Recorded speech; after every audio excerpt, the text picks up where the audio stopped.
मकर संक्रांति का जो दिवस है वो कोई साधारण नहीं। आप लोग दान करते हो मकर संक्रांति में? कितनी चीजें दान करते हो? और सुहागन माताओं को देते हो ना? क्या देते हो? कितने देते हो? 13 14 कितने हैं? 14। कौन से पुराण में लिखा है कि 14 चीज देना चाहिए?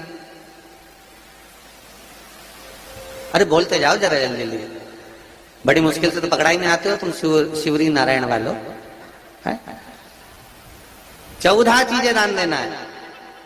किस पुराण में लिखा है? कोई तुमसे पूछ सकता है तो महाराज आप कह सकते हो अग्नि पुराण में वर्णन आता है। कौन से पुराण में लिखा है? अग्नि पुराण में लिखा। देव ऋषि नारद भगवान विष्णु के पास जाकर पूछते हैं, नारायण कृपा करिए।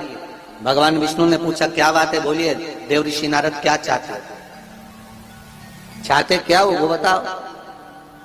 महाराज हमें इतना सा बता दो, शिव जी के यहां जाते हैं तो पहले उनके द्वारपाल से पूछना पड़ता है अंदर जाने के लिए। ब्रह्मा जी के यहां जाते हैं तो ब्रह्मा जी के द्वारपाल से पूछना पड़ता है। इंद्र के यहां जाते हैं तो इंद्र के द्वारपाल से पूछना पड़ता है। हम जितनी भी जगह जाते हैं तो कोई ना कोई द्वारपाल से हमें पूछना पड़ता है अंदर जाने के।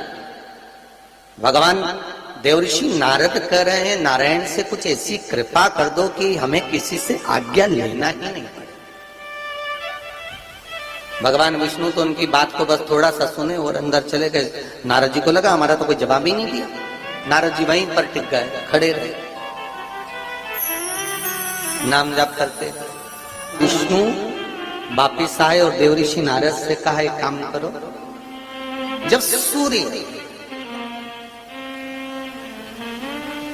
मकर में प्रवेश करते हुए उत्तरायण की ओर जावे, उस घड़ी उस पल में देवऋषि नारद तुम 14 बार भगवान के नाम का, शिव नाम का दान दे दीजिए। भगवान नारायण के नाम का, राम नाम का, कृष्ण नाम का दान दे दीजिए।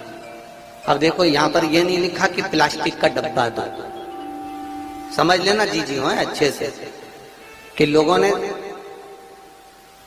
दान को कितना भ्रष्ट कर दिया वो बताया जा रहा है।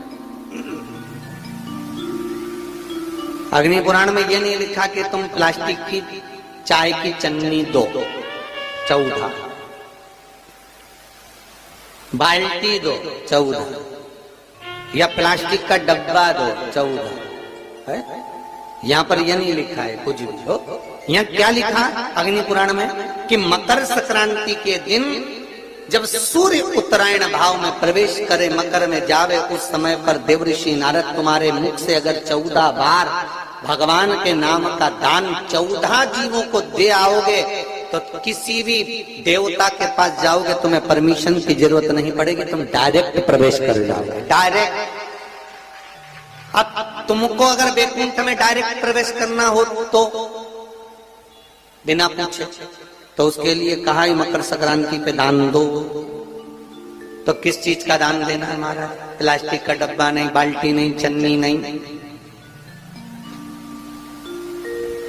फिर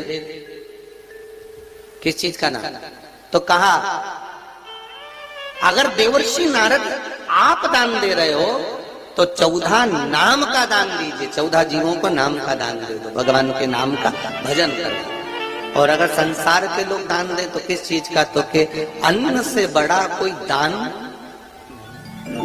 अन्न से बड़ा कोई दान।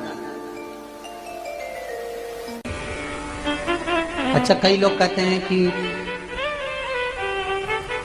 सूर्य की उत्तरायण का क्रम है, ये क्रम है, ये पूजन का क्रम है, तिल्ली के लड्डू का क्रम है, लड्डू बना लो तिल्ली का, इसका क्रम है। पर अगर स्कंद पुराण उठाओ तो स्कंद पुराण में अगर मकर संक्रांति के क्रम को यदि पढ़ोगे तो मालूम पड़ेगा कि पूरे वर्ष में एक दिन ऐसा था जिस दिन भगवान शिव और नारायण ये दोनों, इसलिए आज भी हिंदू धर्म में गुड़ के लड्डू तिल्ली के साथ मिलाते हैं। क्यों? उसका कारण कि शंकर और नारायण ये दोनों एक ही दिन, एक ही पल गंगा का स्नान करने के लिए जाते। एक भगवान शिव, देखिए कितना कितना हमारे हिंदू धर्म में एक एक तिथि का, एक एक बार का एक एक महत्व है, उसको समझिए। माता लक्ष्मी भगवान नारायण और भगवान शिव को स्नान के लिए गुप्त रूप से झांकती है। तो भगवान विष्णु ने तिरछी दृष्टि में माता लक्ष्मी को देखा, तिरछी दृष्टि। तो माता लक्ष्मी को देखकर भगवान विष्णु शिव जी को देखे तो शंकर भगवान ने कहा, नारायण हमने देख लिया, महारानी लक्ष्मी झांक रही है, हमने वर दे दिया कि लक्ष्मी का एक नाम गुप्त लक्ष्मी आ जाए। और पहले दिन उत्तरायण के दिन ही जब संध्या का समय होता है, शाम का समय होता है महाराज, संध्या का जो समय होता है शाम का, अगर कोई बच्चा पलंग पर बाथरूम करता हो, गंदगी करता हो, सारी औषधि कर ली, दवाई कर ली, और या बच्चा रात्रि को उठकर चिड़चिड़ करता हो या रोता हो रात भर महाराज, उसके लिए, या माता के स्तनों में बच्चे को पिलाने के लिए दूध ना आता हो उसके लिए, या बच्चा रुदन करता हो, या बच्चा गंदगी करता हो उसके लिए, कल शाम के समय पर प्रथम दिन में जब भगवान उत्तरायण आ रहे हैं मकर राशि के अंतर्गत, तो शाम के समय पर मकर संक्रांति के दिन गुड़ को पानी में मिलाकर शिवजी पर लेपन कर दो, उसी हाथ को बच्चे को मंदिर के बाहर चटा दो महाराज, फिर वो पलंग पर कभी गंदगी नहीं करेगा महाराज। जिस नारी का स्तन में दूध नहीं आता हो बच्चों को पिलाने के लिए, उसको भी अगर चटा दिया जाए तो स्तन में दूध आना प्रारंभ हो जाए महाराज। जो बच्चा रात्रि को रोता हो, जाग जाता हो, उसको भी अगर वो हाथ चटा दिया जाए तो वो काम करता है महाराज। ये कल के दिन करके देखना, बाद में बताना जरूर हो। शुगर वाले जीव जिनकी शुगर ऊंची नीची हो रही हो, ज्यादा शुगर की परेशानी आ रही हो और इंजेक्शन लेना पड़ रहा हो, उनके लिए निवेदन है काली तिल्ली कल के लिए है ये खास तौर से, बाकी के शुगर के लिए तो उपाय और बाद में बता देंगे, पर कल के लिए जो करना चाह रहे हैं जिनकी शुगर लेवल में नहीं आ रही है, काली तिल्ली शंकर भगवान के शिवलिंग पर समर्पित कर दो, और उस काली तिल्ली को जब शिव जी पर चढ़ाएं तो महाराज हाटकेश्वर महादेव का नाम लेना है। कौन से महादेव? हाटकेश्वर महादेव का नाम लेना है, और शंकर भगवान पर काली तिल्ली चढ़ाते जाना है। उसमें कंकर नहीं हो, सफेद तिल्ली का एक भी दाना नहीं हो, इसका ध्यान रखिए।